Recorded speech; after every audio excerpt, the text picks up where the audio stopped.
ඒ යෝජනාව පාර්ලිමේන්තුවේ විවාදයට ගන්න මගේ අතේ තියෙන මෙන්න මේ ස්ථාවර නියෝග පිළිබඳ නීති සංග්‍රහයේ තියෙන එකට පටහැනි. අපේ නිහාල් සහෝදරයා කිව්වා වගේ ඒකේ තියෙනවා එක නීති સિદ્ધාන්තයක් 93 ඊ වගන්තියේ සබ්ජුඩිකේ නීති સિદ્ધාන්තය කියලා. අධිකරණයේ කරුණු විභාගයෙන් පවතින නඩුවක් පිළිබඳව සභාගර්භයේ පාර්ලිමේන්තුවේ කතා කරන්න බෑ කියලා. ඒක හරි පැහැදිලි තත්ත්වයක්. ඒ වගේම තමයි 83.1 පිළිබඳව තියෙන නීති સિદ્ધාන්තයටත් පටහැනි මේ යෝජනාව. ඒක නිහාල් සහෝදරයා පැහැදිලි කරා.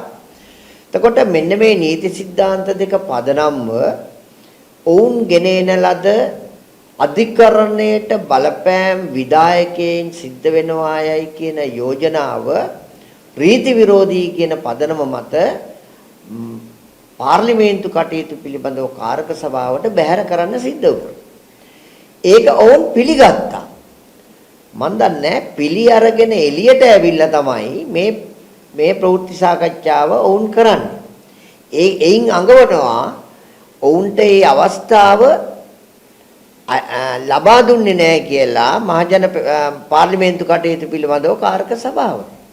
මේක හරි බරපතල තත්ත්වයක්. අද මේ රටේ තියෙන කාරණාව හරිම සෝචනීයයි. බලන්නකෝ නීති විරෝධී යෝජනාවක් රීති විරෝධී යෝජනාවක් ගේන්න අපි ඉඩ දුන්නේ නැහැයි කියන පදනම මහජනතාවට වෙන මුහුණක් දාලා ඇවිල්ලා කියනවා බලන්නකෝ තියෙන රටේ ප්‍රජාතන්ත්‍රවාදය මේ මෙවැනි යෝජනාවක්වත් අපිට සාකච්ඡා කරන්න පාර්ලිමේන්තුවේ ඉඩ දුන්නේ නැති බව.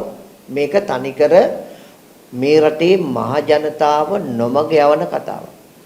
දැන් මොකද්ද මේකේ විශේෂගත කාරණාව? විශේෂගත කාරණාව තමයි ජනාධිපතිවරයා විසින් ඔහුගේ ප්‍රකාශයක් පදනම් කරගෙන යම් බලපෑමක් අධිකරණයේ වෙත එල්ල කළායයි කියන කතාව.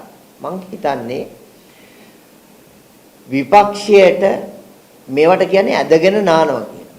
මං හිතන්නේ අපේ රජයේ බිහි වුණාට පස්සේ තමයි ඇත්ත වශයෙන්ම මේ ආයතනවල ස්වාධීනත්වය දැන් යන්නේ. ඔවුන්ගේ යෝජනාවේ තියෙනවා බලතල බෙදීමේ න්‍යාය කියලා සිද්ධාන්තයක්. ඒකට බලතල බෙදීමේ න්‍යාය කියලා කියන්නේ විධායකයේ වැඩෙත්, පාර්ලිමේන්තුවේ වැඩෙත්, අධිකරණයේ වැඩෙත් කරන එක. එතකොට ගෙවිච්ච 70 වසරක කාලය ඇතුලේ ගෙවිච්ච දශක 7ක කාලය ඇතුලේ සිද්ධ වුණේ මොකද්ද? විධායකයේ විසින් අනිකුත් ආයතන දෙක තමන්ගේ සාක්කුවට දාගන්න එක. ඉතිහාසයේ ප්‍රථම වතාවට තමයි මෙන්න මේ ආයතන ස්වාධීන වෙන්න පටන් ගත්තේ. පාර්ලිමේන්තුවේ වැඩෙත්, අධිකරණයේ වැඩෙත් කරන එකට විධායකයේ ඇඟිලි නොගහ හිටියේ. මෙන්න මේ අපේ ආණ්ඩුව ආවට පස්සේ තමයි. අපේ ආණ්ඩුව ආවට පස්සේ තමයි මේ රටේ ජනාධිපතිවරයා ගෙවිච්ච දශක 7ක කාලය ඇතුලේ කටයුතු කළා තියුණේ ආණ්ඩුක්‍රම ව්‍යවස්ථාවට උඩින් ඉන්න කෙනෙක් විදිහට. ආණ්ඩුක්‍රම ව්‍යවස්ථාවේ 12.1 කියලා වගන්තියක් තියෙනවා. ඒ වගන්තියෙන් කියන්නේ නීතිය සමට සමානයි කියලා. හැබැයි භාවිතාව ඇතුලේ එහෙත් ජනාධිපතිවරයා නීතියට ඉහළින් හිටියා.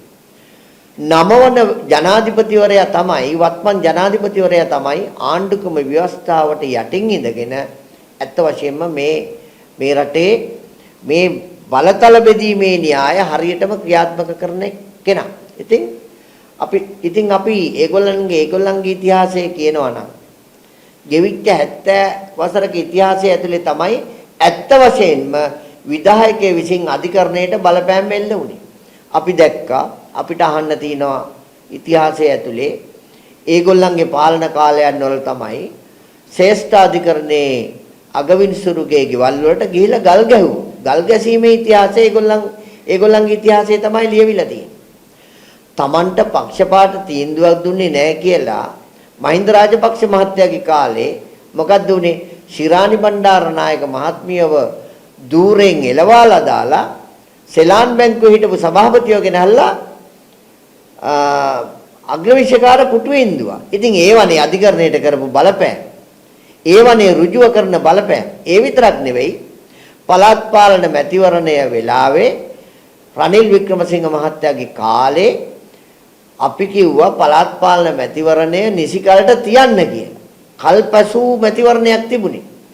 ඒ මැතිවරණය තියන්න කියලා ඉල්ලීමක් කරන්න අපි අධිකරණයට ගියා. අධිකරණයෙන් අතුරු නියෝගයක් දුන්නා. මේ වත්මන් අගවිනිසුරු තමයි එවකට විනිශ්චය මණ්ඩලයේ සභාපති විනිසුරුවරයා ලෙස කටයුතු කරේ. ඔහු කිව්වා වහාම මේ මැතිවරණය පවත්වන්න කියලා. වහාම මේ මැතිවරණය පවත්වන්න කියලා තීන්දුවක් දෙනකොට මොකද කරේ රනිල් වික්‍රමසිංහ තමන්ගේ කැච කෙනෙක් දාලා පාර්ලිමේන්තුවට මෝසමක් ගෙනාවා.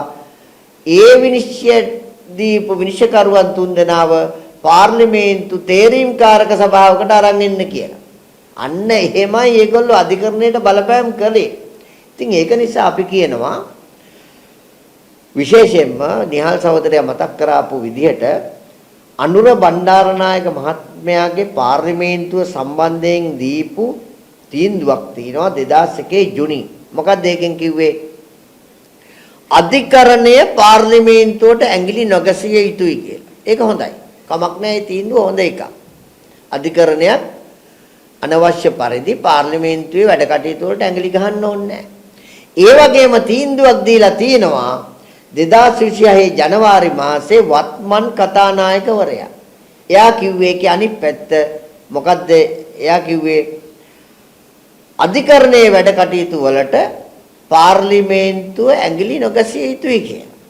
එතකොට දැන් බලන්නකෝ අධිකරණ ස්වාධීනත්වය රැකලා තියෙන්නේ භාවිතාවෙන් අපිනේ. අපිනේ තීන්දුව දීලා තියෙන්නේ අධිකරණයේ වැඩ කටයුතු වලට ඇඟිලි ගහන්න එපයි කියලා.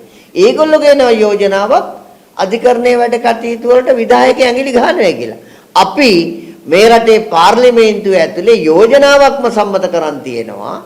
වත්මන් කතානායකවරයා තීන්දුවක් ප්‍රකාශයටපත් කළා තිනවා අධිකරණයේ වැඩ කටයුතු වලට පාර්ලිමේන්තුව ඇඟිලි ගහන්න එපයි කියලා. ඇයි ඒකට පාදක වුණේ? අධිකරණ සේවා කොමිසමේ නිලධාරීන්ව පාර්ලිමේන්තුවේ තේරීම්කාරක සභාවකට ගේන්න කියලා විපක්ෂයේ පැත්තෙන් යෝජනාවක් ආවා ඒ කාලේ. ඒක බැහැර කළා තමයි කතානායකවරයා මෙවැනි තීන්දුවක් දුන්නේ. ඉතින් අපි කතාවෙන් සහ භාවිතාවෙන් අපි පැහැදිලිවම අපි මේ රටේ අධිකරණයේ ස්වාධීනත්වය රැකලා තියෙනවා. ඉතින් ඒක නිසා මම හිතන්නේ ඒ සියලු කතා පැත්තකට දැම්මා වුණත් එදා පාර්ලිමේන්තු කටයුතු පිළිබඳව කාරක සභාවේදී අපි පැහැදිලි කිරීම පිළි අරගෙන එළියට ඇවිල්ලා මහ ජනතාවට වෙනස් අදහසක් පෙන්වන්න හදනවා. අපේ රටේ ප්‍රජාතන්ත්‍රවාදයේ නෑ මෙවැනි මාතෘකාවක්වත් කතා කරන්න වාතාවරණයක් නෑ කියලා. ඉතින් මම මේ පැහැදිලි කරගෙන ආපු කතාවේ නම නොකියා ඇත්ත කතාවක් කියන්නේ. මොකද මම මේ කාර්ක සභාවේ දා ඍජුව වාඩි වෙලා හිටියා. විපක්ෂයේ ගරු മന്ത്രിතුමන්ලා කීපපලක් වාඩි වෙලා හිටියා. අපි මේ යෝජනාව රීති විරෝධී පදනම මත මේක ගේන්න බෑයි කියනකොට යම්කිසි විපක්ෂයේ മന്ത്രിවරයෙක් ඔළුව වනලා ඒක පිළි අරගෙන මගේ කනට කළා කිව්වා මොකද්ද කතාව ඇත්ත තමයි ඒ වුණාට අපිට මේ කියන කරුණු එළිය කතා කරන්න ගියොත් අපිට නතර වෙන්නේ හිරේ කියලා. ඒ කියන්නේ ඒගොල්ලන්ගේ හෘද සාක්ෂිය දන්නවා ඒගොල්ලෝ කතා කරන්න යන දේ රීති විරෝධී කියලා. එතකොට රීති විරෝධී කටයුත්තක් අපි කිව්වා අපි ඒ වෙලාවේ කාර්ක සභාවේදී කිව්වා ඔබතුමන්ලා ජනාධිපතිවරයා මේ කතාව යම්කිසි කතාවක් කරලා තියෙන එළියේ නම් ඕගොල්ලොත් එළිය කතා කරන්න. ඇයි එළිය කතා කරන්න බයයි? එළිය කතා කරන්න බයයි. ඇතුලේ කතා කරන්න එනවා මේ මෝෂන් එකට අත්සන් කරපු විපක්ෂයේ ගරු മന്ത്രിතුමන්ලා කිහිප පළකටම අධිචෝදනා පත්‍ර ගරු අධිකරණයේ ඉස්සරහා තියෙනවා. මං කියනවා නීතිඥ සංගමයේ අභිලාෂයත් මහ ජනතාවගේ අභිලාෂයත් අපේ රටේ ජනාධිපතිවරයාගේ අභිලාෂයත් අපේ අභිලාෂයත් කාගෙත් අභිලාෂය එකයි. මොකද්ද? නීති විරෝධී වැඩ කරපු මේ රටේ මහජනයාගේ දේපල මංකොල්ල කාපු මේ රටේ මහජනයාගේ දේපල තමන්ගේ සාක්කු විදාගත්තු අවභාවිතා කරපු අයට එරෙහිව නීතිය ක්‍රියාත්මක කළ යුතුයි කියලා. ඉතින් මම හිතන්නේ ආණ්ඩුවේ අරමුණ ඒක. ඒන් පිටස්තර අරමුණක් අපි කාටවත් නැහැ. ඒක නිසා විපක්ෂයේ එච්චර කලබල වෙන්න එපා. විපක්ෂයේ කලබලය අපිට තේරුම් ගන්න පුළුවන්. හිටි අඩියේ මේ සිද්ධ වෙන කලබලය අපිට තේරුම් ගන්න පුළුවන්. මම දැක්ක මාතරදිත් ඒ අධිචෝදකයෝ ටිකක් ගිහිල්ලා රැස්ලා රැස්වීමකුත් තියෙනවා. ඒකින්ද අපි මේ රටේ මහ ජනතාවට අපි මේ ප්‍රශ්නේ කියන්නේ. අපි මේ රටේ මහ ජනතාවගෙන්ට කියනවා ඉල්ලා සිටිනවා පැහැදිලිවම මෙන්න මේ தত্ত্বය තේරුම් ගන්න කියලා. විපක්ෂය දැන් කලබල වෙලා ඉන්නේ ඇයි? ඉතින් ඒක නිසා ආයතන ස්වාධීන කරලා තිනවා. අපරාධ පරීක්ෂණ දෙපාර්තමේන්තුව ස්වාධීනයි. අල්ලස් කොමිසම ස්වාධීනයි.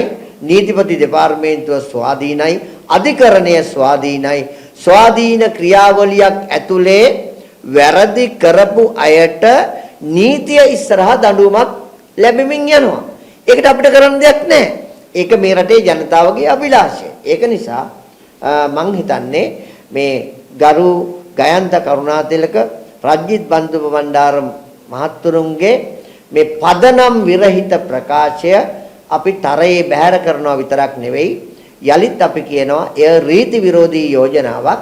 ඒක නිසා රීති විරෝධී යෝජනා සහ නීති විරෝධී යෝජනා මේ ආණ්ඩුව ක්‍රියාත්මක කරන්නේ නැහැ කියලා.